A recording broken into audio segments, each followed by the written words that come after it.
Hello. Finally doing another one. It's been about a week, but I finally thought I'd go over in my opinion, the best decade of film. Definitely has my most 5 stars, definitely my highest rated. Yeah, I'm gonna do something different just because this is my favorite decade. All these movies are 5 out of 5s. I'm gonna be playing songs that are from about 8 out of 10 or 7 out of 10 of these movies. I'll play before I scroll to the movie. You got like 3 seconds, 5 seconds, I guess. Thought I'd do a little fun game, but this is from movie number 10, so if you haven't guessed it by now, I'm gonna scroll. So, Prisoners, Denis Villeneuve. I believe this is in my. I want to. It's a top 3 Denis movie. I said in my last video, this was in my top 4. And it was number 1 for a while as well. This is what got me into film. Besides the plot, which is really good, and the genre, the acting is really phenomenal, and it really doesn't get old. Like sometimes I think about it and it'll drop a bit in my top 100, but if I ever go back and rewatch it, which I already have like twice, it's always gonna stay a 5, I think. I think I just have a soft spot in my heart for it. But I'm not gonna talk too much about each one. Don't want this movie to drag along too much. But as you can see, this is a fan favorite with all my friends on Letterboxd. So I mean, Paul Dano, obviously Hugh Jackman takes the cake. This is. I want to say like a top 3 performance. Logan comes to mind. This comes to mind. There's probably one other that I'm missing, but this is really up there. And Jake Gyllenhaal does a great job. So with that being said, gonna move on to the next one. So, yeah, I couldn't find a song for Shutter Island. So this song was actually taken from movie number 8. So if you can guess the next one, during the time I'm talking about Scorsese's best film, yeah, I said it, Scorsese's best, then congrats. But yeah, this I think I've only actually seen this one time, like almost 4 years ago, but this, I will say, one of my good friends on Letterboxd, he rewatched it, gave it a 5. So I like to think that me giving it a rewatch wouldn't drop it at all. So I think what really carries this is the plot. Like DiCaprio's good, Mark Ruffalo's good, but the plot is masterful.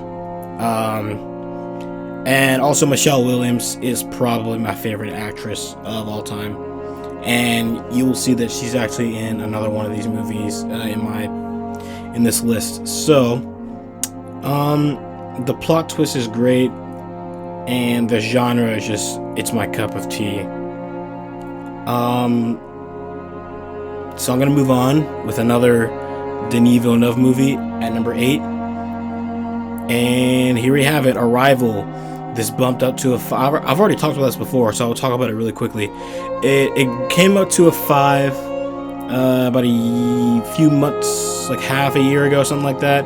Amy Adams, a lot of people tell you, robbed of a Oscar. I mean, she got nominated, I think, but robbed of a win. Jeremy Renner was great. If a movie has a really good twist, especially when I first got into film, that is what really would have propelled it to a 5 out of 5.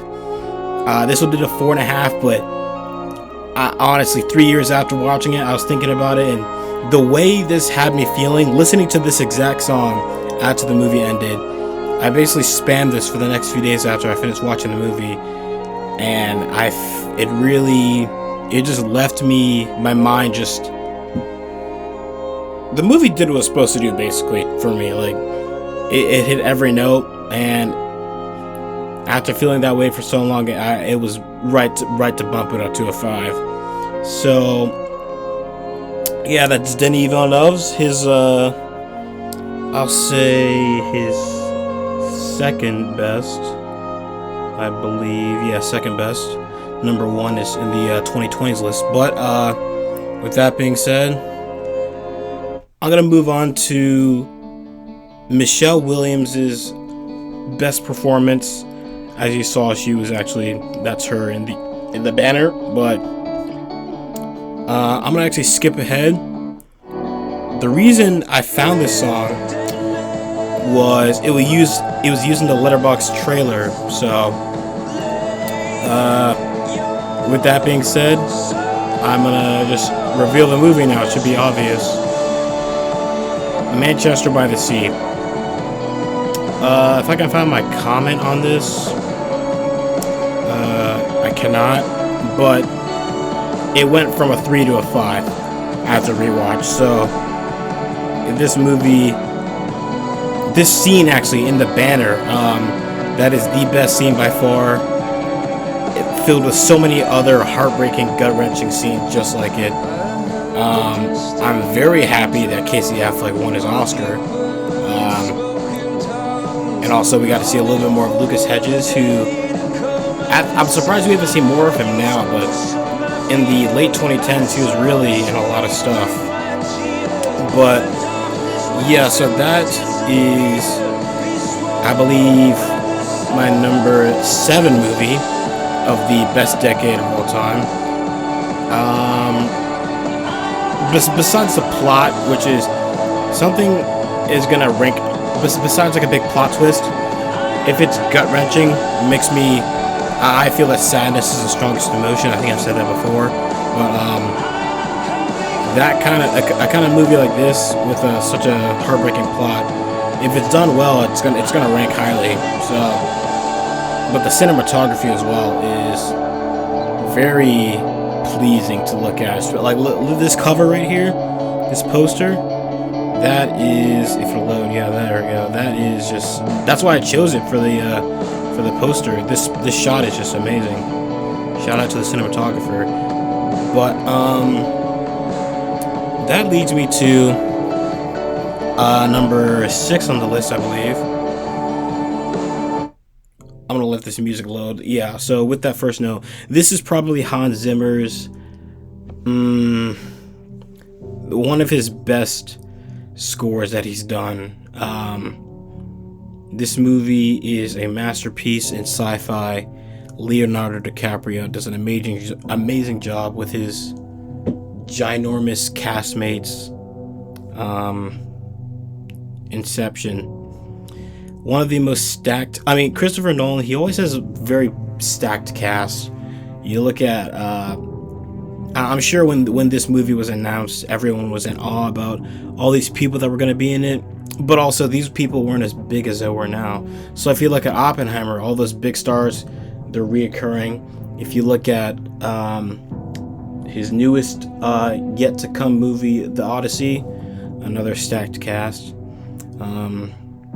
He likes Leo, he likes Tom Hardy. He's done a good bit with Elliot Page, done a good bit with Cillian Murphy. Did the trilogy with Joseph Gordon-Levitt. He is, a lot of people, when they talk about Christopher Nolan, they're going to regard him as a top filmmaker of this age, and he kind of helped define cinema within the last 15-20 years. So the cinematography is really good. The camera trickery, I mean, look at the banner. This movie took a lot of inspirational shots, and it has inspired others. It's really, it's a world class masterpiece. A lot of people, when they mention this, if they're really into film, they'll say how it was actually inspired by a certain anime film, Paprika. Me personally, I can see the. Actually, no, I don't think. Yes, Paprika, but I see more parallels with Blue, not Blue Velvet. I forget what it's called, but it's actually it helped shape Black Swan. But yeah, that is Inception, which I believe is number 6. And yeah, this is one of the few on Letterboxd with like a 5 mil plus watch. But anyway, we're gonna move on to Whiplash. Damien Chazelle has 4 feature films released, and 3 of them are my top 100. As I said before, this is the first one I ever saw, I believe, and it was a 5-star instantly, and it's not gonna drop probably ever. Miles Teller was great. J.K. Simmons with some memorable lines that people still repeat to this day. The cinema, like the lighting, was very unique and very out there, very, very defining for a movie like this, and I thought that was great. Not gonna say a lot more. I mean, it's Whiplash. It's Damien Chazelle. What can I say? This next movie, I'm gonna skip ahead to the song. This song is from my favorite scene in the whole movie, and actually, this is another track that I played a lot after I finished watching it. Joker, and it's the scene in the banner, standing in the crowd with a bloody smile. Top 2 scene in the movie. Todd Phillips is best. I mean, there's not really much for it to be compared to with Todd Phillips, at least in my opinion. All this other stuff is cool comedy, sit down with your friends and laugh, and this is, I'm not gonna lie, it's a better version of Taxi Driver, and it's a slightly better version of King of Comedy. I'm not big on Taxi Driver, as most of my friends know.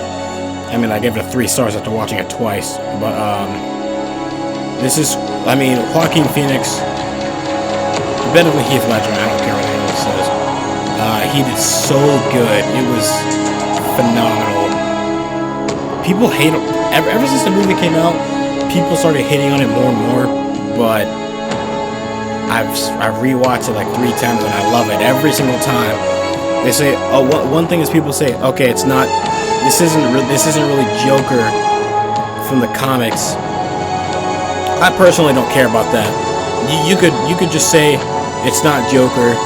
It's just some random clown. This has nothing to do with comic books at all. It's still a 5 out of 5. Like, I don't care if it's not really Joker in quotes. It's still a masterpiece in filmmaking, in my opinion. So, but that leads me to Nocturnal Animals, which I will talk about real quick. I'm gonna actually pause the music so I don't reveal my number 2. But number 3, we have Nocturnal Animals, and I don't want to talk too much, but this is an underrated masterpiece. It's a gem. Amy Adams and Isla Fisher did a great job. Jake Gyllenhaal, his acting was good, maybe sometimes over the top, but that doesn't take away. That's still a 5-star.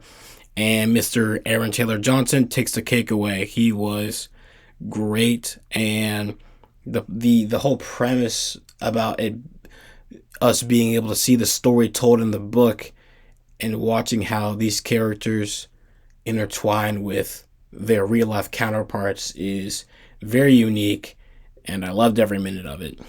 And with that being said, yeah, I think within the first few notes, everyone should recognize that's from La La Land. This is Damien Chazelle's actually second best, which is crazy to say.